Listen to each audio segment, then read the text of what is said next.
about the novel and the exchange of chapters, because it's been a long journey. So I would like you to tell us about that journey and about your relationship with Mushir Anwar, and also your experience of editing this work. Peter Coughlin.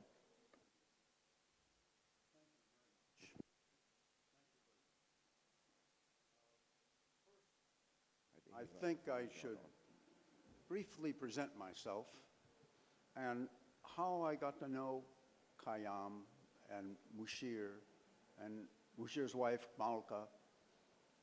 It started, I think, more or less 1987. And Mushir was, approximately that year, he had come to Nairobi, where I was working. I worked in Nairobi for 11 years at the University of Nairobi in the economics department. And Mushir had been there as a sub-editor for The Nation, the biggest newspaper in Nairobi. But Mushir was very professional at editing. And some people in the organization decided to take advantage of that professionalism to create a problem. In Swahili, you say fitina. Fitina is artificial problems, and some people are quite artful at that. So the problem that they created for him was they had noticed that whenever there was a propagandistic line, particularly, and I'll give an example, he would strike it as irrelevant. And so they accused him of being a communist. Now, my dear friend was very progressive, extremely cynical of systems, had a comical eye for them, but he denied being a communist in writing. But the agents in the organization succeeded, and he was fired. And Mushir was my friend through another great Pakistan person, perhaps not well known by most of you, but his name was Siddiqui, Kamal Siddiqui, engineer. And through him, I'd gotten to know Mushir. Now, so I invited Mushir because he was now in economic straits. So I said, well, I am a single dad here with my daughter, 6 years old. You have your family and your young son, who was 6.5 or thereabouts. Why don't we just come and we make a big family? So he came and lived with us for 6 or 7 months. And of course, we became a big family. And this is perhaps the 5th time I've been to Pakistan, always to visit Khayyam and Mushir and Malka. But when they were living with, and this becomes a relevant part for this novel, when they were living with us, he would take the 2 children off to a room and close the door and tell them mystical tales. And they would be enthralled by the mystical tales. Oh, they smiled wide when they came out. And he would do this periodically. And so I noticed this great talent of telling stories in the vein of a mystical realism. And then he started writing an occasional short story, and he'd give it to me. Now, at that time, I didn't have very much of an editorial talent. That came later in my professional development. Besides an economist, I now do academic editing. But in any event, so I kept pestering my friend. You must write a novel, Mushir. Please write a novel. But Mushir, he liked his friends. He liked social criticism. He liked his BD, and a glass. And it took me about 2 decades to persuade him to write the novel. So somewhere around 2008 or 2009, he finally agreed and started sending me a few chapters, and I, his nemesis, would have to pester him for the next chapter. And then, about 3 months before he died, I think it was 2014, if I'm not wrong, he finished his first draft. But all along, we've been editing together.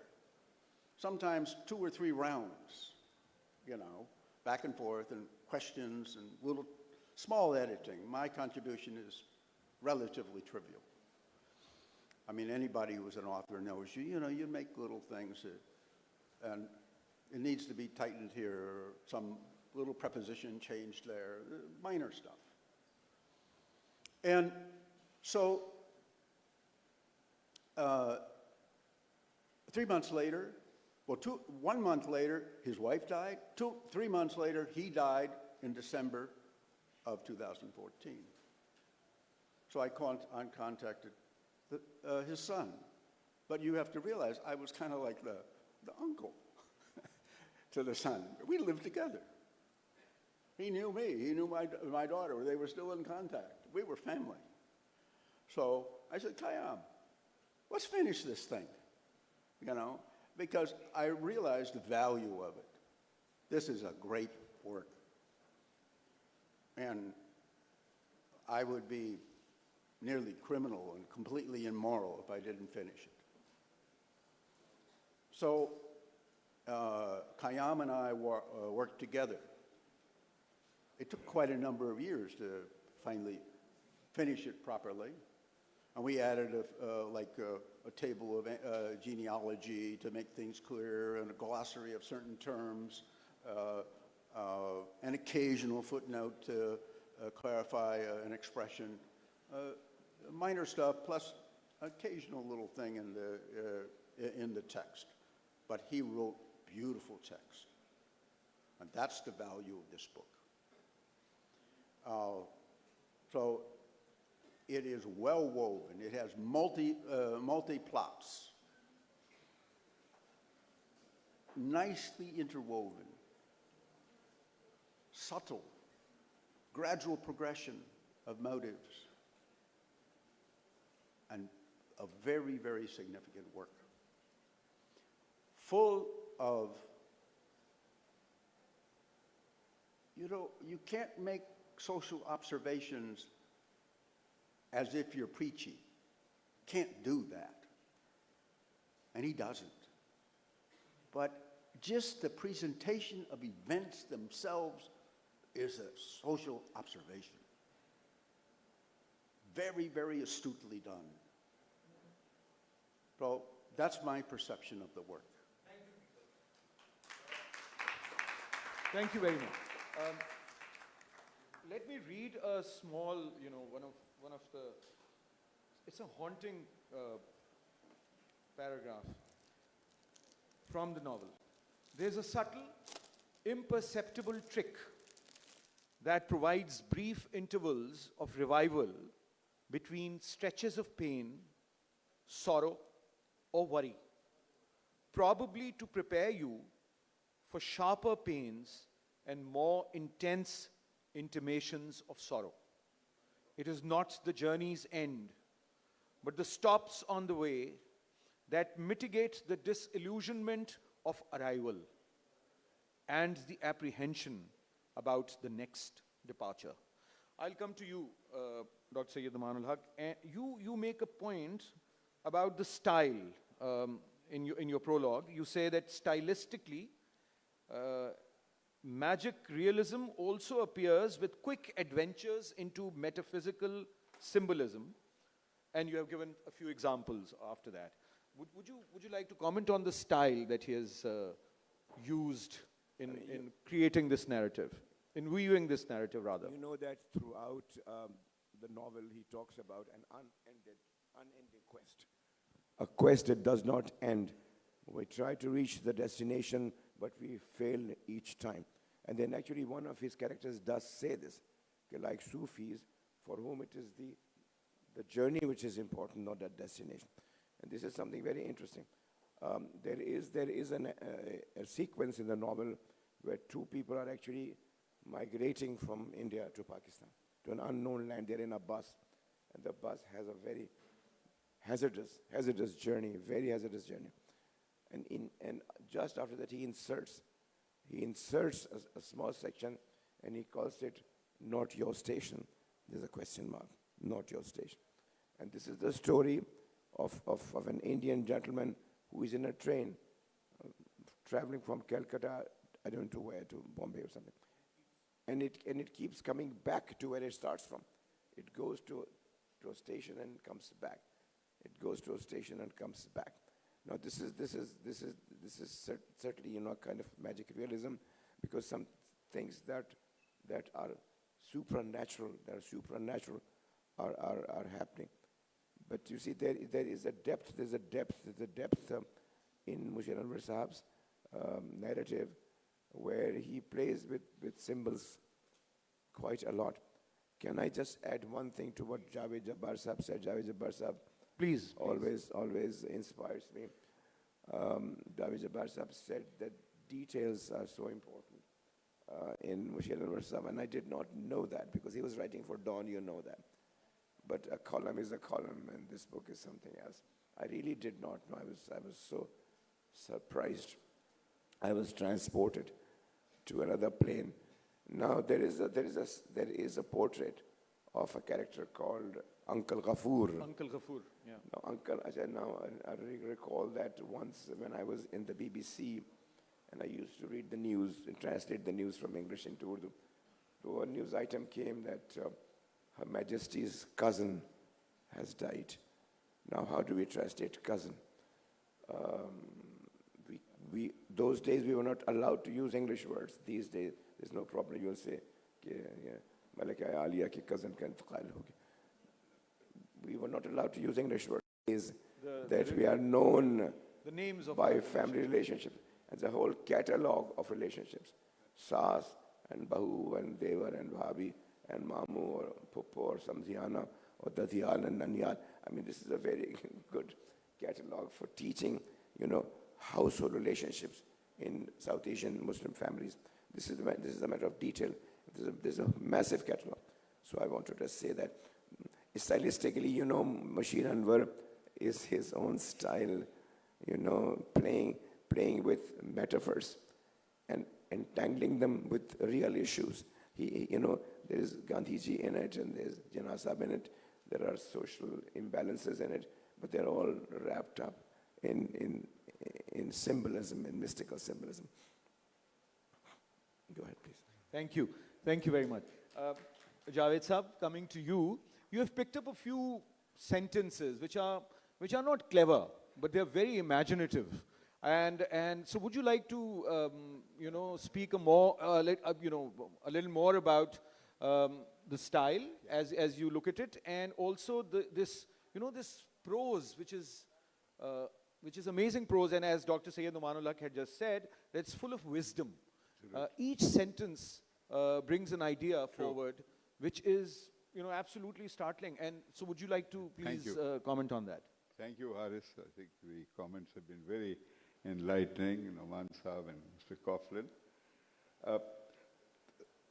The exceptional feature of Mushir Sahab's writing was that he entices you into what might appear to be a somewhat prosaic part of everyday life in a family. And then suddenly springs this formulation of a sentence that takes your breath away.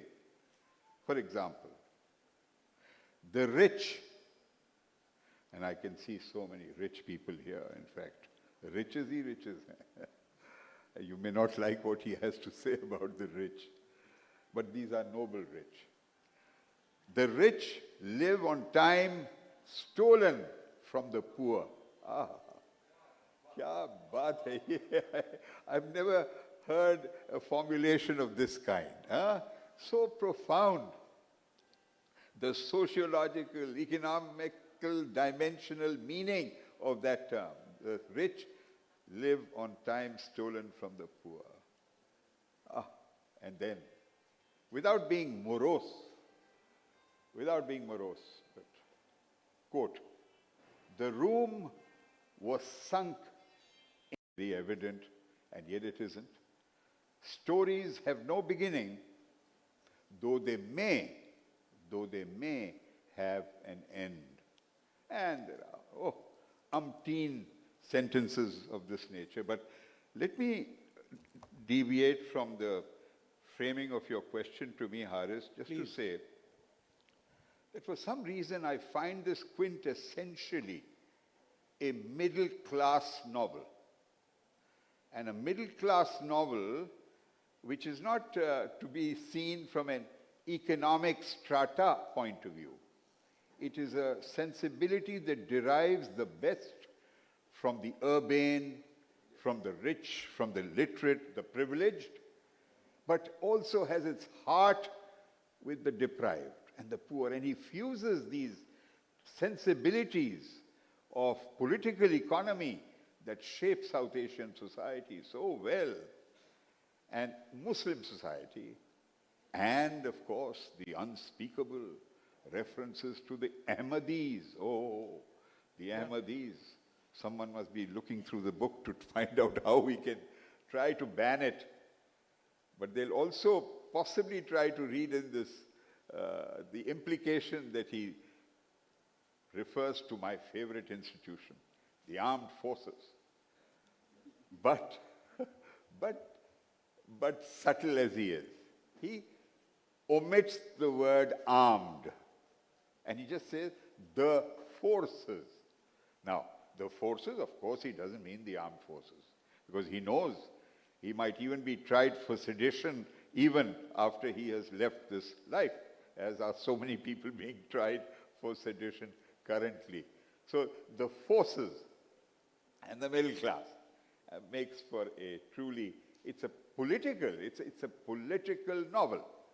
And yet characters like Ghafoor Saab ka zikr hua, Chiddan and Shanti and Tara, and an unnamed woman irretrievably lost. When he is 5 or 6 years old, he meets her in a train compartment and she draws him to her. And he is captivated by her fragrance and her touch. Yeah. And he loses her forever. Thank you. Thank you very much, you, Javed. thank you. Peter, I come to you. Would you like to comment on the way he builds his characters? I mean, it's a very ordinary middle class, as Javed Saab said, South Asian Muslim household going through a process of migration, and there are so many other things, and that story is turned into an extraordinary tale through his choice and development of those characters, which are very, Mamu and Puppo and Khala and Grandma Appa and so on and so forth. Peter. What I would Yeah, please go ahead. And if you could speak into the microphone. What I would like to closer. emphasize in that is the author's appreciation of the complexity of humans. They are bad and good, weak and strong simultaneously. And repeatedly in his development of characters, you see this in them. You see Barai Mamu preparing for days to string up and whip his wife again. Or the same Barai is confronting an arrogant army general, haughty army general. And through a trick of magic, this man becomes cowering, quivering, self-urinating, completely collapsed on the floor. It's one of the funniest things in the novel, but there are many. He demonstrates, our author, demonstrates a great art of creating raucously comical scenes, as well as profound observations. Thank you. Thank you, Peter. Thank you very much. And we are privileged to have two individuals in the audience who have been very close to Mushir Anwar. His old friend Rahat Saeed. I would like to ask Rahat Saeed Saab to please add to this conversation his comments, his remarks, and his association with Mushir Anwar and Mahjubin Mushir. Microphone दीजिएगा राहत uncle को.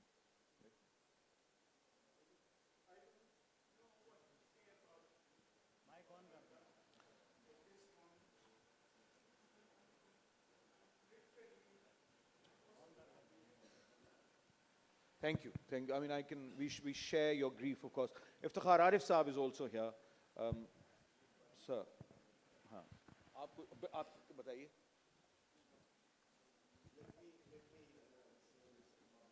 एक second दोबारा.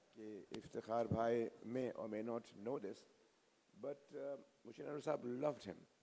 बहुत कदर करते, बेतहाशा. He really loved him, valued him tremendously. And often he would tell me कि भाई वो इफ्तिखार आरिफ साहब मुझसे नाराज़ हैं, बताते क्यों नहीं है किस बात पे नाराज़ हैं. मसला ये है कि he would not tell me what the problem is, and then he would stop talking to me, and he would suffer badly for days. And the pangs he received of your inattention, आपकी अदम तवज्जोही की वजह से इतने परेशान और बेहद आपकी कदर करते थे, और he was always hoping to be close to you and talk to you quite often.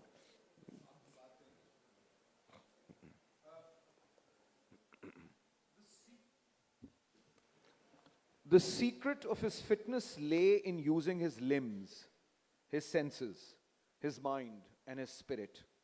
He walked to use his legs, washed and cooked to use his hands, exercised his senses in the company of women with a past, kept healthy by nibbling simple food, preserved his mental faculties by avoiding politics, and prayed daily to keep his soul nourished with the love of God. This is a description of a character in the book. Ladies and gentlemen, we have some time for any questions, comments, remarks. I mean, I'm afraid nobody has read this book in the audience, except for a couple of people who have worked on it. But if there are any questions, any comments, any observations you would like to make, we have some time for that. And if you have a question directed at one of our worthy panelists, that will make it easier for me to moderate. Sir, fourth row. अच्छा मुशीर साहब के कुछ तराजम भी हैं शायद एक तर्जुमा a boy or a man in search of love. Isaac Bashevis Singer. Exactly. तो वो तर्जुमा आजकल मार्केट में तो कहीं भी अवेलेबल नहीं है, तो क्या उनके तराजम को मार्केट में लाने की कोई कोशिश की जा रही है? आप इसका कोई जवाब अगर है आपके पास? जी thank you.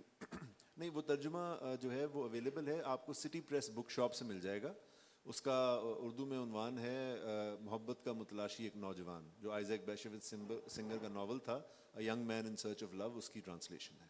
By the way, there is a reference to that book in this novel also. जी. और कोई Khayyam, would you like to add something to about the experience of bringing this together after his passing? Bringing the novel together, I mean. Well, I think first of all, I owe my sincere thanks. If you can speak. Yeah, to the I owe mic. my sincere thanks to you, Haris Bhai, of course, for connecting me with Folio Books 2 years ago. And so I certainly owe my thanks to Bilal Zahoor also, who worked with us to bring this book out. Sincere and deep thanks to Noman Bhai, who I suddenly pressed this book into his hands, and I pestered him and over WhatsApp ke please पढ़ लीजिए जल्दी से कुछ मुझे, I need you to write an introduction. But what I'm really grateful for is that he read it with he took his time to read it, and he really gave it a lot of his attention, and so we have that beautiful introduction by him in the book. And of course Javed Saab also, I did the same with him. Actually Noman Saab pointed out to me when I was thinking and scratching my head, who should I ask to read this novel, and he came up with this great idea that it should be Javed Saab, because of course your father knew him so well. So Javed Saab, a big thanks to you also, sir. I know that the months of November and December were very busy for you, but you took out time and you went through the entire novel. And again, we have that beautiful blurb from you on the inside panel of the book. But most of all, I think I owe my sincere thanks and gratitude to Peter. This has been a labor of love that's continued for the last 7 years. My father passed away in December 2015, 2 months after my mother had passed away, and we slowly began our work of tidying up this novel, making it print ready, and building up that glossary and everything. And I think we've had 1 million phone calls between myself and Peter, with the time difference, trying to bring this novel finally to print and to press. And really, if you'd asked me at the beginning of this year that will it come out in 2023, I would have said no. I don't think it's going to happen now either. But we're finally here, and I owe a big thanks to all of you for your help and your kind attention in making this happen. Thank you. Thank you, Khayyam. Javed Saab, and then I'll come to Noman. Yeah, I mean, in Pakistan, religion is taboo. Religion is all around us. And yet, religion is taboo. You cannot discuss certain facets of religion without running the risk of being accused of blasphemy or being irreverent or disrespectful. But this book is about religion also. It is about how belief systems, whether it is religion, whether it is some other ideological belief system, claim rightly to elevate the soul, to take the sensibility to a new level. And yet, actually, most religions, if not all, and here that is where the risk is, actually shackle the soul. They prevent the soul because religion becomes a construct, an institutional force that actually prevents the soul from reaching new levels of sensibility, because so many codes, do's and don'ts come with religion. You can't do this, you can't do that, this is right, this is wrong, this is what you've got to believe in. And this book challenges this and exposes it. And that is the great courage of this book. And the last point I want to make, Haris, is that I would think that any university, any center for excellence in writing should use this as an illustrative book on how to write a novel. It would be so instructive for students who are interested in writing to really look at this book not only as a source of pleasure of reading it and discovering it, but of sheer structure, how to create characters, make them play with each other, interact, and use themes that are so important. So I hope someone does it. I met someone in the speaker's lounge today who is a teacher of creative writing. I don't see her here, but I shall certainly try to persuade her. Thank you. Thank you. Thank you, Javed Saab. Undoubtedly, it is one of the finest works of Anglophone writing that have come out of fiction, that have come out of Pakistan. Noman Saab, I would like you to read that part of your prologue where you describe the gist of the book, the technique and the book.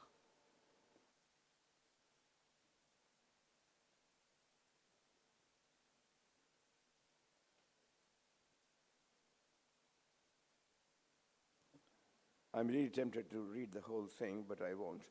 That'll be too much.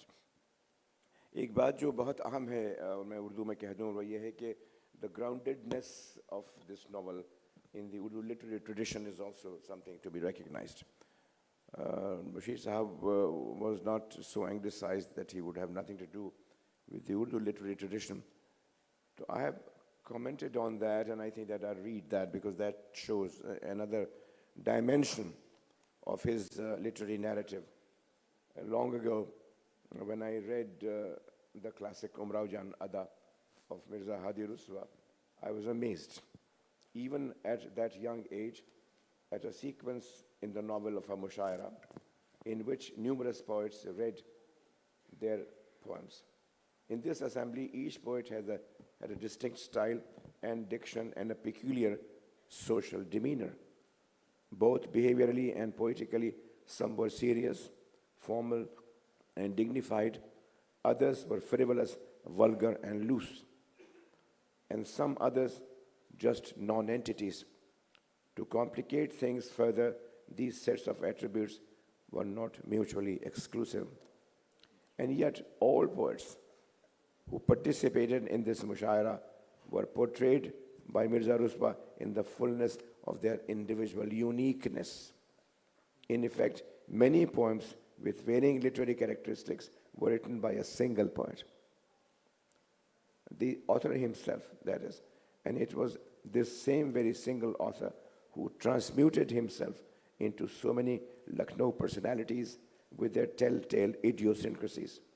This multiplicity generated by one individual, this plurality of spectacles rising out of the same pen, represents a daunting power of imaginative construction.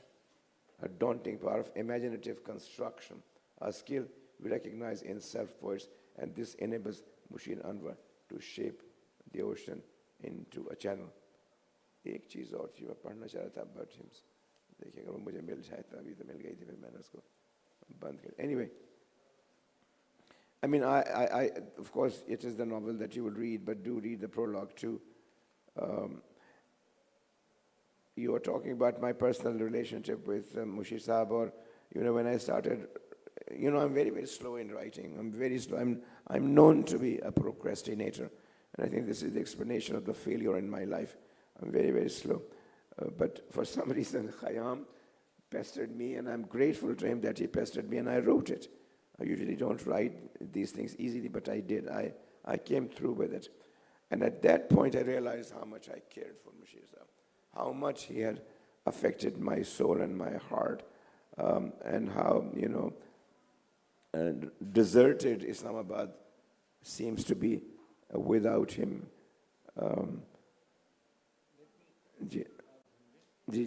Let me read out two parts, two excerpts from the book, so you can get an idea of how it flows and how it, and the irony and the wit and the subtlety that he plays with. Collective wisdom, collective folly. I have too often seen collective wisdom, never. Being non-intuitive, consultations are a process of averaging, in which the bright contours of an idea are rubbed smooth to create dull, bureaucratic lists. Imagine Dillon, who's one of the main protagonists. Imagine Dillon, could a company of scientists have jointly discovered the theory of relativity? Or a group of painters created a Guernica? Or a team of poets jointly thought of Ghalib's Tir-e-Neem Kash, the half-strung arrow in the bow? Wow. Or composed Iqbal's poem about the Cordova Mosque? I don't think so. From conference halls, only dull schemes emerge. The bureaucrat ensures that. He only allows uninspiring plans, including his cut, to filter through. Trek to the graveyard. And then I'll come to you, Dr. Saab. This probably is the second last or the last chapter.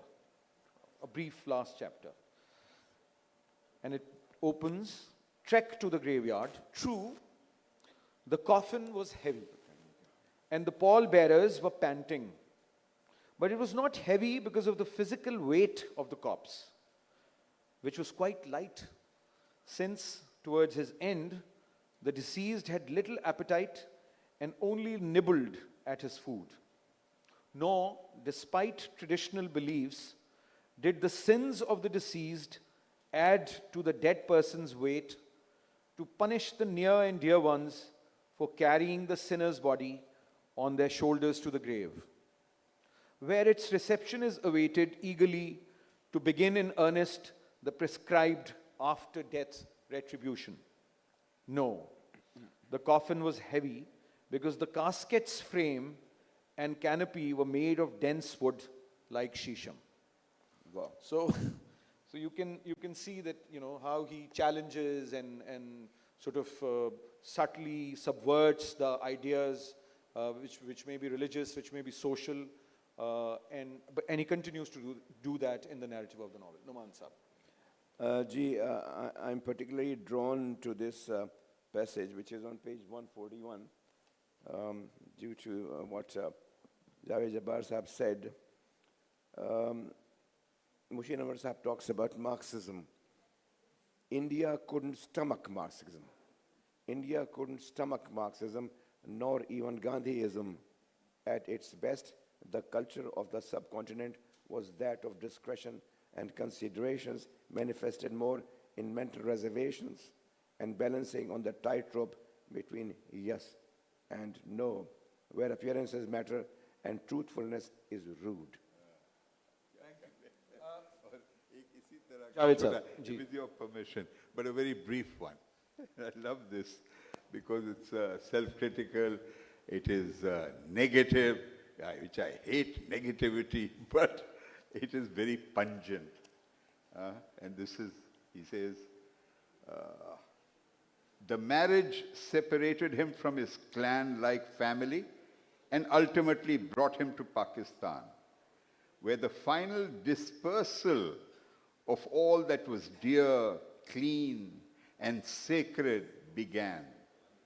It was a new and free frontier land, like the Wild West, shown in John Wayne movies. Indeed, in Bade Mamu's opinion, it was created to allow Muslims a further century to wallow in ignorance and self-deception. Scathing, and one may not agree with this, but so pungent and often true. Thank you, Javed. Peter, your final comments this afternoon.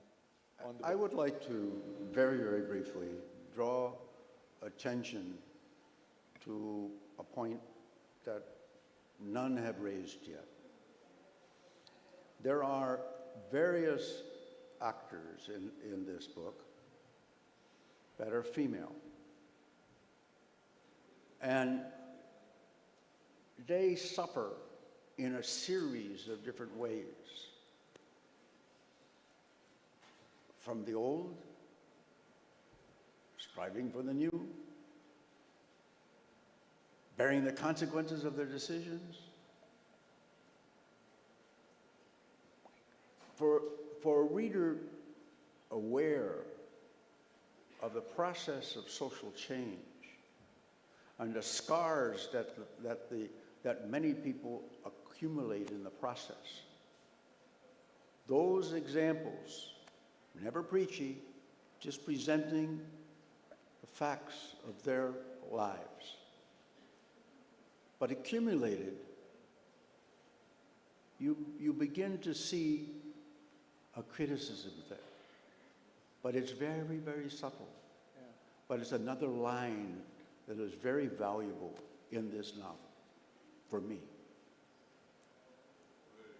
Thank you. Since we have 5 minutes left, I would request Noman Saab to give a synopsis. Synopsis is brief, but I would still say a brief synopsis of the story, so that at least people know what the story is about. I shall be very brief.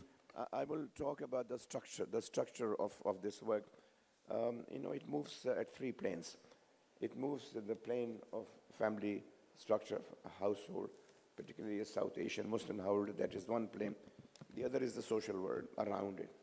And the third is inwards, into the personal psychology, aspirations, failures, and struggles of the people. Now, it moves at those three levels, and there is a narrative balance between them. He juggles, sometimes there's a juggling on these planes, but these windows open to the outward world, to the inner world, and into the world of domestic structures. So this is I think this is all I'll say for now. Thank you very much, Dr. Sam. Ladies and gentlemen, the book is published by Folio Books, Lahore. And is it available today? It is available where? At the Liberty Books. And it's, let me just, right. So, A Piece of the Moon by Mushir Anwar. Thank you very much for joining us at the launch of A Piece of the Moon. Again, I would like to thank Peter for flying from Saat Samandar Par to come and join the launch of this book at the Karachi Literature Festival, the 14th Karachi Literature Festival. And I hope that we see you in Islamabad and Lahore also, Peter, later in the week. Yeah. And I'm very thankful to Javed Jabbar Sahab for joining us on the panel, and Dr. Sayyid Nomanul Haq. Thank you very much, ladies and gentlemen.